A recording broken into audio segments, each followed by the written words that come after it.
Good morning সবাইকে। মাই daily life and tour চ্যানেলে তোমাদের অনেক অনেক স্বাগত। আশা করি সবাই ভালো আছো, সুস্থ আছো।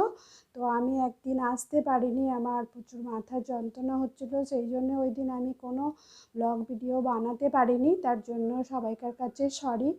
তো আজকে এসেছি, আজকে একটা অন্যরকম, সম্পূর্ণ অন্যরকম ব্লগ নিয়ে। তো তোমরা সঙ্গে থাকো, দেখতে থাকো। আর কেমন লাগলো অবশ্যই জানিও, লাস্টে সবটা দেখো। আর কেমন লাগলো অবশ্যই অবশ্যই জানিও। তোমরা জানালে আমার ভালো লাগবে যে আমি ভিডিওটা বানালাম, কারোর না কারোর ভালো লাগলো।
আমাদের যাত্রা শুরু এনজিপি থেকে। তো আমরা প্রথমে এনজিপিতে নেমে, ট্রেন থেকে নেমে ওখানেই আমাদের গাড়ি রেডি ছিল। তো আগে থেকেই আমরা গাড়ি বুক করে রেখেছিলাম, সেই গাড়িতে আমরা চেপে পড়ি।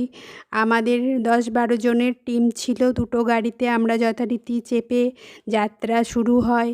তো দুদিকে পাহাড়, আর পাহাড়গুলো গাছ দিয়ে সবুজাবৃত পাহাড় যাকে বলে।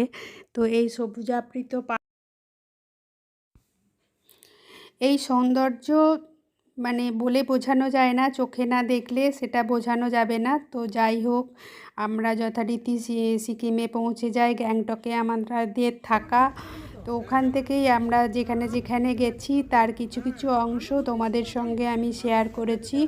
যেমন এখন যেগুলো দেখতে পাচ্ছ, এগুলো হচ্ছে মিলিটারি ক্যাম্প ও তাদের গোডাউন। এখানটা হচ্ছে চীনের বর্ডার। তো চীনের বর্ডারে এরকম ধরনের মিলিটারি ক্যাম্প। এখানে কোনো গাছপালা নেই, অক্সিজেনের অভাব, খাবারের অভাব, তবুও এই যে দিনরাত এরা পরিশ্রম করে আমাদেরকে সুরক্ষিত রেখেছে। এই ক্যাম্পে প্রচুর কঠিন ঠান্ডাতেও এরা এখানে সারাদিন ডিউটি করে।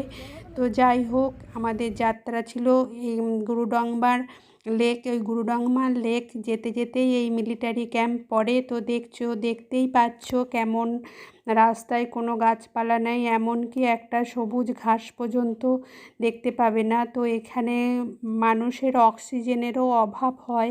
তো অক্সিজেনের অভাব হয়, তার জন্য অনেকে সিলিন্ডার নিয়ে যায়, ক্যারি করে। তো আমরাও হয়তো নিয়ে গেছিলাম, আবার অনেকের শরীর খারাপও হয়ে গেছিলো। আমরা চলে এসেছি গুরুডংমার লেকের সামনে। এখন গুরুডংমার লেক তো তোমরা দেখতেই পাচ্ছ, লেকের জল বা লেকের চারপাশে যে পাহাড় আছে সেগুলো কেমন বরফে ঢাকা। লেকের জলটাও কোনো কোনো সময় বরফ, অতিরিক্ত ঠান্ডা যখন পড়ে তখন বরফ হয়ে যায়। তো এখন জলটা, যাই হোক, আমরা জলটা দেখতে পেয়েছিলাম, বরফ ছিল না, জলের কালারটা একদমই নীল। তো দেখো,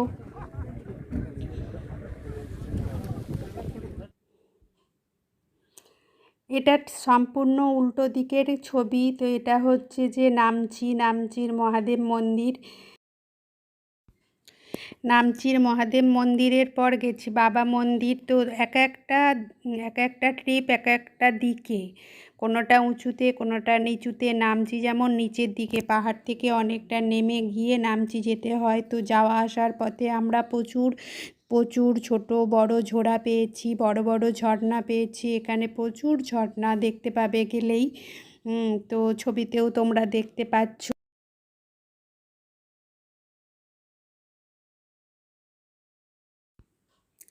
আসার পথে আমরা রা বাংলা হয়ে এসেছি। এটা রা বাংলার ছবি, সুন্দরভাবে সাজানো গোছানো, জায়গাটা বেশ ভালো লেগেছিল। তো রা বাংলাতে গিয়ে একটু সিকিমি ড্রেস পরে নিজেকে একটু সাজিয়ে নিয়েছি। আর তার সঙ্গে এটা দেখতে পাচ্ছ ছাঙ্গু লেক। তো এই লেকের জল একদম নীল, এখানে অনেক চুংড়ি গাই তোমরা দেখতে পাবে। আমি তো ভিডিওগুলো বানিয়েছি, কিন্তু এটা আমার অনেক আগের বেড়াতে যাওয়ার টেকগুলো নেওয়া ছিল।